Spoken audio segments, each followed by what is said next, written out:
જામનગર મહાનગરપાલિકા હસ્તકની નગર પ્રાથમિક શિક્ષણ સમિતિના 25 પટાવાળા કમ ચોકીદાર કર્મચારીઓના પડતર હકના નાણાં ચૂકવવામાં વિલંબ થતા મામલો હાઈકોર્ટ સુધી પહોંચ્યા પછી પણ જામનગરમાં શિક્ષણ સમિતિ લેવલે વિલંબમાં પડ્યો છે। હાઈકોર્ટ દ્વારા સેટલમેન્ટને મંજૂરી અપાઈ હોવા છતાં ચૂકવણી ન થતા મજૂર મહાજન સંઘે જવાબદાર અધિકારીઓ સામે હાઈકોર્ટના હુકમના અનાદરની ફરિયાદ દાખલ કરી છે। શિક્ષણ સમિતિના 25 કર્મચારીઓને તેમની દેવાપાત્ર રકમમાંથી 40% રકમ ચૂકવવા અંગે મજૂર મહાજન સંઘ અને મહાનગરપાલિકા વચ્ચે સેટલમેન્ટ થયું હતું।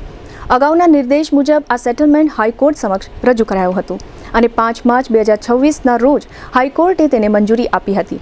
જો કે ત્યારબાદ ચૂકવણીની પ્રક્રિયામાં ટેકનિકલ ગૂંચવણ સર્જાઈ હતી।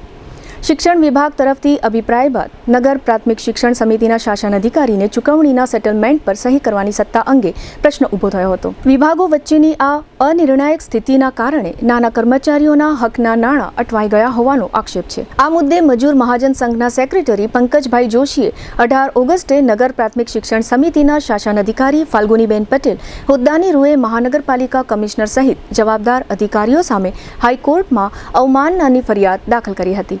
મામલાની સુનાવણી દરમિયાન હાઈકોર્ટે જવાબદાર તંત્રને નોટિસ પાઠવી છે અને 14 તારીખ સુધીમાં શાસન અધિકારી તથા મહાનગરપાલિકા તંત્રનો જવાબ રજૂ કરવા જણાવ્યું છે। હાઈકોર્ટના મંજૂર સેટલમેન્ટ બાદ પણ 25 કર્મચારીઓને તેમના હકની રકમ ન મળતા હવે સમગ્ર મામલો કોર્ટની કાર્યવાહી સુધી પહોંચ્યો છે। હાઈકોર્ટની નોટિસ બાદ મહાનગરપાલિકા અને શિક્ષણ સમિતિના તંત્રમાં પણ દોડધામ મચી છે। આ મુદ્દે મજૂર મહાજન સંઘના સેક્રેટરી પંકજભાઈ જોશીએ આપેલી વિગતોના મુખ્ય અંશો અત્રે પ્રસ્તુત છે। કાર્યરત કર્મચારીઓને સરકારી અર્ધ સરકારી સેવામાં કામ કરતા કર્મચારીઓની યુનિયન બહુમતી ધરાવું છું। એવી જ રીતે જામનગર મહાનગરપાલિકામાં 1960થી યુનિયન ચલાવું છું, જ્યારે નગર પ્રાથમિક શિક્ષણ સમિતિમાં 1995થી અમે યુનિયન ચલાવીએ છીએ અને નગર પ્રાથમિક શિક્ષણ સમિતિના પાર્ટ ટાઈમ પટાવાળાઓ કે શહેરની 60 જેટલી સ્કૂલોમાં સવાર બપોરની 2 પાળીમાં થઈને કામ કરે છે। વર્ષોની કામગીરી હોય અને ખાલી 7300ના પગારથી અત્યારે કાર્યરત છે। શરૂઆતમાં 300 હતો, પછી 900 થયો, 1000 થયો, 1500 થયો, 3000 થયો અને અત્યારે 7300 જ મળે છે। આવી કારની મોંઘવારીમાં એનું ભરણ પોષણ કુટુંબનું કરી ન શકે, એટલે અમે કાયમી કરવા સંબંધીનો કેસ ઉપસ્થિત કરે।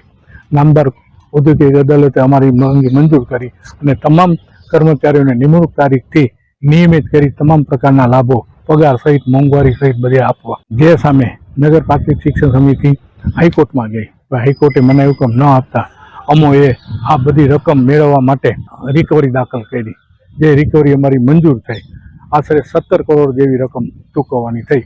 આ 25 કામદારો માટેની છે। આખું ગ્રુપ 25 કામદારોનું અમારું કાર્યરત હોય। હાઈકોર્ટમાં ગયા, કોર્પોરેશન સાથે વાટાઘાટ થતા 40%માં સમાધાન જરૂરી, જે કાંઈ એરિયસની રકમ થાય 40% લેખે ચૂકવવી। આ રકમ ઔદ્યોગિક વિવાદ ધારા 1947 કલમ P હેઠળ સમાધાન કરેલ, જે સમાધાન નામદાર હાઈકોર્ટ સમક્ષ રજૂ કરાતા નામદાર હાઈકોર્ટે 3/5/25ના રોજ હુકમ કરેલ અને માન્ય રાખ્યું। એ મુજબ અમારી રકમ લેવાની થાય અને નિયમિત કરવાના થાય। કોર્પોરેશન છે એ અમારી રકમ દેવા તૈયાર છે, પણ નગર પ્રાથમિક શિક્ષણ સમિતિ છે તે કર્મચારીઓને ઓર્ડર આપતી નથી અને આથી અમોએ નામદાર હાઈકોર્ટને પાછી અરજી કન્ટેમ અરજી કરી કે નામદાર હાઈકોર્ટના ચુકાદાનો અમલ શાસનાધિકારી કરતા નથી। શાસનાધિકારી કોઈ પણ પ્રકારના કોઈના સ્નેહ સંયમમાં આવી અને અમારી રજૂઆતને માન્ય ન રાખી દેવાના ઓર્ડરમાં હુકમમાં સહી નથી કરતા।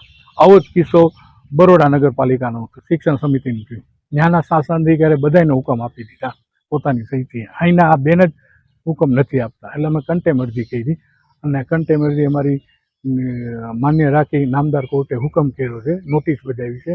14/9 સુધીમાં તમે આનો જવાબ આપો। આ જ શાસનાધિકારી છે એ કર્મચારીને રિટાયર કરવામાં સહી કરે છે, પણ હુકમ આપવામાં, નિમણૂક પત્ર આપવામાં સહી નથી કરતા। એ કારણ એક અમને અજીબતું લાગે છે, એટલે આની પાછળ કોઈ એનો મેલો ઈરાદો હોય એવું સ્પષ્ટ રીતે અમે જાણીએ છીએ।